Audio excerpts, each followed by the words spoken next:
Hello friends, कैसे हैं sir? आज तो बहुत खुश है। आज खुश होना भी चाहिए। 500 रुपए का नोट दिया आज निफ्टी ने। कितने का नोट दिया है? 500 रुपए का नोट। 509 रुपए। 501 होता तो हम बोलते 501 रुपए का कन्यादान लिखा दिया। कल बाजार के अंदर मैं आपके साथ क्या चर्चा कर रहा था, मैं वो बताता हूँ पहले। कल मैंने आपके साथ बात की थी कि देखिएगा, ये एक ही कैंडल जो है यहाँ पर ये नीचे गई है और ये 16,850 के आसपास एक अच्छी खासी सपोर्ट है। और मैंने कल ये बोला था कि यार ये बाजार ना जल्दबाजी में 17,000 तोड़ गया कल। साइकोलॉजिकली फिर लास्ट के आधे घंटे में सेलिंग आ गई। और मैंने कल ये बोला था कि यहाँ से अगर बाजार नीचे जाता है तो एक सपोर्ट है और मुझे ऐसा लगता है कि एक बाउंस होगा। आप में से बहुत सारे व्यूअर्स ये सोच रहे हो यार, यहाँ सारे बाजार में लाल रंग छाया हुआ है। कल वैलेंटाइन डे था, लाल रंग का गुलाब जो है लोग देते हैं, बाजार ने हमारे को लाल रंग दे दिया। और ये रविंदर सर कहते हैं कि जी नीचे से पुल बैक हो जाएगा। पता नहीं यार क्या मतलब आज रविंदर सर क्या बोल रहे हैं कि पूरे बाजार में लाल रंग है, इतनी टेंशन है और बाजार ग्रीन कैसे हो जाएगा। तो शायद आपने किसी ने भी नहीं सोचा था। कल की वीडियो देख के आपको आश्चर्य भी हो रहा होगा कि ये क्या हुआ। तो देखिएगा, मैं अपनी तरफ से जो एनालिसिस है वो करता हूँ जो मुझे स्क्रीन पर नज़र आता है। मेरी वास्तव में क्या पोजीशंस हैं वो ज़्यादा इंपॉर्टेंट मेरे लिए नहीं होती है, क्योंकि मुझे जो एनालिसिस करते वक्त डेटा दिखते हैं, जो मुझे दिख रहा होता है, जो मेरी गट फीलिंग काम कर रही होती है उस समय, मैं वो आपके साथ शेयर करता हूँ। अब देखिएगा, मैं ये नहीं कहता कि मैं हमेशा ठीक ही होऊंगा। देखिएगा, बाजार है, बाजार में हर कोई ठीक हो ऐसा ज़रूरी नहीं है। बट कुल मिलाकर पिछले हम 2-3 महीने से जो है मैं खुद भी अपनी वीडियो को जनरली एक एनालिसिस के माध्यम से, अब एक मान लीजिएगा आप एक तरीके से ऑडिट करने के माध्यम से जो है देखता भी हूँ और फिर उसके अगले दिन का बाजार भी देखता हूँ। तो काफ़ी जो है अच्छा लगता है कभी कभी जब हम इस तरीके से बाजार में कॉन्ट्रा व्यू लेते हैं और ठीक होते हैं।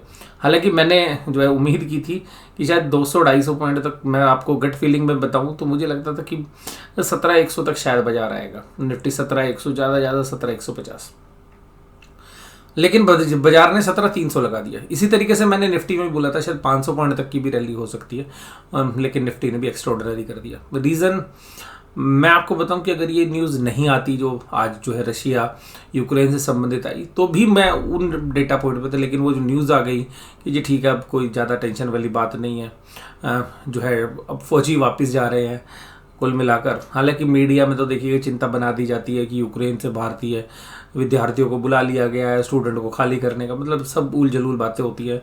मीडिया में बहुत बार हाइप क्रिएट हो जाता है। तो हालांकि एक समय तो देखिएगा बहुत पैनिक आज भी बाजार में रहा। लेकिन कुल मिलाकर चीज़ें आप समझने की कोशिश करिए कि कोई भी कंट्री आज की डेट में युद्ध की स्थिति में नहीं है। हालांकि देखिएगा, हमारे लिए क्रूड ऑयल बहुत इंपॉर्टेंट है और जो इन्फ्लेशन है वो बहुत इंपॉर्टेंट है। तो आज बहुत सारे शॉर्ट्स बने हुए थे। वो सबसे खास बात क्या है, ये सबसे पहले तो शॉर्ट्स बने हुए थे और सबको पुट खरीदवा दी। मैं बार बार बोलता हूँ आपको, तेजी में मंदी का एहसास, मंदी में तेजी का एहसास, यही ऑप्शंस के जो बड़े ऑपरेटर्स हैं उनका गेम है। जब सारी दुनिया मंदी कर रही होती है वो तेजी खेल जाते हैं। और देखिएगा हुआ क्या आज। देखिएगा सबसे खास बात क्या हुई, जो लोग ऑप्शन में काम करते हैं, मतलब जिनके पास बहुत बड़ी कैपिटल नहीं है या जो लोग बाय करके खेलते हैं, तो जनरली मोस्टली अगर कल का आधा दिन देखें या आज के सुबह के 2 घंटे देखें, तो मोस्टली लोगों ने पुट खरीदना जो है प्रेफर किया होगा। उसके बाद बाजार जब ऊपर चलने लगा होगा तो जो लोग ऑप्शन सेलर है उनको भी लगा होगा यार बाजार अभी थोड़ा सा ऊपर गया, नीचे आ जाएगा, उन्होंने कॉल राइटिंग की होगी। तो कुल मिला के दोनों प्लेयर्स मंदी कर रहे थे, कॉल राइटर्स भी और जो पुट जिन्होंने खरीदी थी। तो जो ऑप्शन सेल करते हैं वो, और बाजार ने दोनों को ट्रैप कर दिया। पुट के सारे प्रीमियम शाम तक खत्म हो गए। जो पुट मतलब 800 रुपये की थी वो शाम को 400 रुपये की होगी। और इन द मनी अगर बात करें जो बहुत ही नियर टर्म की थी तो 1000 वाली 300 रुपये हो गई। तो ये जो सरप्राइज है ये बाजार ने किया। मतलब आप समझ नहीं सकते कि किस तरीके से ऑप्शंस के जो प्रीमियम है वो गायब हुए और वहीं पर कॉल के बढ़ गए और कॉल के जो सेलर है वो फंस गए। तो कॉल के जो सेलर्स हैं वो कहाँ पर फंसे, जब निफ्टी के अंदर स्पेशली ऐसा लग रहा था कि 17,100, क्योंकि मैं जो आपको लेवल बता रहा था कि 17,100 के बाद भी जो बाजार ऊपर चले लगा तो बहुत लोगों ने कॉल बेची होंगी, वो टेंशन में आ गए। उसके बाद 37,500, 37,500, बहुत लोगों को लगा है 37,500 एक ही बार में थोड़ी टूटेगा। तो 37,500 टूट भी जाएगा तो 37,800 तो टूटना नहीं है। वहाँ पे जो बस कॉल रेटिंग हुई वो सब ट्रैप कर दिया। और अब इस साइकोलॉजिकल लेवल से मैं बात करूँ, मुझे बाजार में अब अगले 2 दिन बाजार न्यूट्रल लग रहे हैं। किसी भी साइड देखिएगा, निफ्टी में 400 से 500 पॉइंट का मूव हो सकता है, आपको पता है, बड़ा नॉर्मल है। और नीचे की साइड के चांसेस कम लग रहे हैं क्योंकि ऑप्शंस के सेलर, जो कॉल ऑप्शन के सेलर है, वो फंसे हुए हैं। और जिन्होंने पुट खरीद रखी है उनको पैसा दोबारा तो बाजार कमा के देगा नहीं, तो अल्टीमेटली बाजार ऊपर रोकने की कोशिश होगी। अब बाजार ऊपर जाएगा तो थोड़ा सा नीचे खींचने की भी कोशिश होगी, क्योंकि जिन लोगों ने ऑप्शंस लिख रखी थी वो 38,000 के आसपास है, 38 और 38,500 के आसपास है। तो मुझे लगता है कि ऑप्शंस के जो सेलर हैं, वो जो ऑपरेट करते हैं पूरे बाजार को, जिनका बड़ा दबदबा है, जिनके पास ज़्यादातर क्वांटिटी है, ज़्यादा बड़े वॉल्यूम है, वो शायद 38 और 38,500 के बीच में बाजार को रखना चाहेंगे, जो बाजार की फोर्सेज है। इसी तरीके से निफ्टी में भी मुझे लगता है कि जहाँ 17,300 इसी के इर्द गिर्द जो है 100 पॉइंट या 150 पॉइंट ऊपर या 100-150 पॉइंट नीचे, यानी कि जिस तरीके के वाइल्ड मूव कल आए और आ जाए, शायद मुझे नहीं लगता कि अब अगले 2 दिन आएंगे। इवन कोई बड़ी न्यूज़ आ जाए, बहुत ही एक्स्ट्राऑर्डिनरी आ जाए, कि मान लीजिए आप हम उम्मीद कर रहे हैं कि युद्ध नहीं होगा, लेकिन बाई चांस युद्ध शुरू हो जाए और बहुत बड़ी तनातनी हो जाए जो हम एंटिसिपेट नहीं कर रहे हैं, तो बात अलग है। लेकिन मुझे नॉर्मल केसेस में ऐसा लग रहा है कि शायद बाजार अब यहीं पर अगले 2 दिन जो है सेटल जो है करना चाहिए। अगर एक दिन बढ़ जाएगा तो अगले दिन उसको उतार के नीचे ले आएंगे, अगर एक दिन गिर गया तो अगले दिन ऊपर कर देंगे, लेकिन कोई बहुत बड़े मूव जो है मैं कल नहीं देख रहा हूँ। और रीज़न ये क्योंकि जो ऑप्शंस के प्रीमियम बढ़े हुए थे, अब उन ऑप्शंस के प्रीमियम को खाने का समय आ गया है। तो ऑप्शन के प्रीमियम कब खाए जाएंगे? जब बाजार में वोलेटिलिटी कम की जाए। तो मुझे पर्सनली ऐसा लगता है। तो मेरे जो व्यू हैं वो कल के लिए न्यूट्रल है, और थोड़ा सा आप पॉजिटिव मान लीजिएगा, थोड़ा सा नेगेटिव, ऊपर नीचे करके बाजार को एडजस्ट करने की कोशिश होगी। नीचे जाएगा तो ऊपर ले आएंगे, ऊपर जाएगा तो नीचे ले आएगा। पर कुल मिलाकर बाजार में ऑप्शंस के प्रीमियम खाने का गेम चलेगा। अब 2 दिन ऑप्शंस के प्रीमियम बढ़ा दिए। बहुत लोगों ने कल और आज सुबह दोपहर तक खूब दब के पुट खरीदी, और कुछ लोगों ने इस उम्मीद में भी खरीदी होगी यार बाजार अभी ऊपर गया फिर नीचे आ जाएगा, चलो और पुट खरीदो। तो बाजार कॉन्फिडेंस से ही लोगों को मारता है, और ऑप्शंस के प्रीमियम शायद इसी तरीके से काम करते हैं। यह तो थी बात पहली जो मैंने कर दी खत्म। अब बात करता हूँ दूसरी आपके साथ। दूसरी बात मैं आपके साथ जो कर रहा हूँ वो और भी मज़ेदार है। आप बताइए, कल बाजार गिरा था, आप अपना पोर्टफोलियो देखिए, जिस तरह बाजार कल गिरा था उतना ही बाजार आज चल गया। क्या आपका पोर्टफोलियो उतना चला? मेरे को बताना। आप मान लीजिएगा आपका मतलब पोर्टफोलियो 50 लाख का है, और वो मान लीजिएगा पोर्टफोलियो कल 1.5 लाख रुपए गिरा था या 2 लाख रुपए गिरा था, आज उसको देखिए, क्या वो 2 लाख चला? मैं आपको बता रहा हूँ, आंसर इज नो।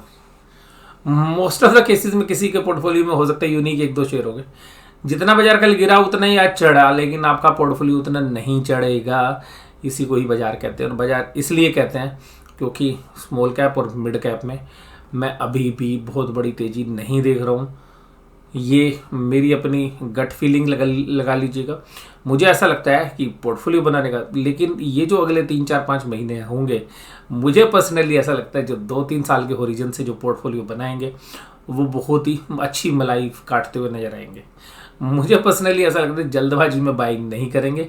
देखिएगा, बाइंग मार्केट तो है अब, लेकिन बाय करने के बाद ट्रेड वाली नहीं है, इन्वेस्टमेंट वाली है। बाजार गिरेगा और भी गिरेगा, स्मॉल कैप मिड कैप में और भी नीचे के भाव आपको देखने के लिए मिलेंगे। बट अब वैल्यूशंस बड़े अच्छे रीजनेबल होने शुरू हो गए। जिनका लॉन्ग टर्म का नजरिया है वो बहुत अच्छे, आज से मान लीजिएगा 3 साल बाद अगर आप देखेंगे तो हो सकता है कि मल्टी बैगर्स रिटर्न्स जो है आपको मिले वहाँ पे 2 टाइम्स या 3 टाइम्स। लेकिन बाजार उन रिटर्न्स को देने से पहले आपकी परीक्षा लेगा। तो कोई बहुत जल्दबाजी में हम नहीं है। अल्टीमेटली देखिएगा, हम लोग बायर ही होते हैं, बुली होते एक तरीके से। तो कुल मिलाकर मैं तो बस यही कहता हूँ कि आप बहुत ज़्यादा उम्मीदें ना करें बाजार से कि बाजार आपको एक्स्ट्राऑर्डिनरी, तो फिर कष्ट नहीं होता। तो क्योंकि हमने अपने मन को समझा रखा है कि हम अपना पोर्टफोलियो लेंगे। जो ट्रेड वाली पोजीशन से देखिएगा वो अलग है, अलग तरीके के शेयर्स हैं वो जिनमें मूवमेंट्स होती है हाई बीटा, वो अलग है, वो ट्रेड वाले। लेकिन इन्वेस्टमेंट वाले पोर्टफोलियो वाले जितने भी मेरे भाई बंधु हैं, वो सब ये ध्यान रख लीजिएगा कि आप इस बात को समझिएगा कि पोर्टफोलियो जो रिटर्न्स आपको पिछले 2 साल में दे चुका है, वो रिटर्न्स अभी नहीं आएंगी, लेकिन थोड़ी सी कम आएंगी, ठहर ठहर के आएंगी। और स्टॉक स्पेसिफिकली आपको ज़्यादा प्ले करना है। और रोज रोज नई जो स्टोरी, कोई भी स्टोरी होती है वो सब ईवी के साथ जोड़ दी जाती है। वो शायद मुझे लगता है कि आगे चल के बड़ी परेशान करेंगी। ये सारी चीज़ें ईवी के साथ जोड़ना गलत भी है। तो पहले आप अपने आप को टेस्ट कर लीजिएगा कि क्या वो चीज़ ईवी से रिलेट भी करती है नहीं करती है। तो ये मेरा दूसरा व्यू था कि बाजार जितना गिरता है वो उतना आपका पोर्टफोलियो अगले दिन पुल बैक नहीं करता, बेशक से बाजार उतना पुल बैक कर जाए, क्योंकि अभी भी क्रूड ऑयल $90 के ऊपर बना हुआ है। जब तक क्रूड ऑयल में सॉफ्टनेस नहीं आएगी, हालांकि हम उम्मीद कर रहे हैं आ जानी चाहिए जैसी चीज़ें ठीक होगी, लेकिन जो करेंसी नोट छपे हैं पिछले 2-3 साल में, तो वो पैसा कहीं ना कहीं शिफ्ट हो रहा है। तो इक्विटी में से शायद थोड़ा सा निकल कर वो कमोडिटी में और स्पेशली क्रूड ऑयल की तरफ शिफ्ट हो गया। तो हम क्रूड ऑयल पर सबसे खास बात जो है रखेंगे। और दूसरा जो है हमारे पास एक ओवरहैंग जो है इंटरेस्ट का है, अगर इंटरेस्ट रेट बढ़ते हैं तो उन दोनों कारणों से मुझे ऐसा लगता है कि देखिए कि बाजार में मूव तो आते रहेंगे, बाजार में अपसाइड है ना ऊपर जाके कैप हो जाएगी। अब आते हैं एक और मुद्दे पे बात करते हैं। अगला मुद्दा है LIC का। बहुत लोगों को लगता है कि यार LIC का IPO को तो सरकार गिरने नहीं देगी। सरकार कोशिश पूरी करेगी, पर बाजार ध्यान रखिएगा अपने हिसाब से काम करता है।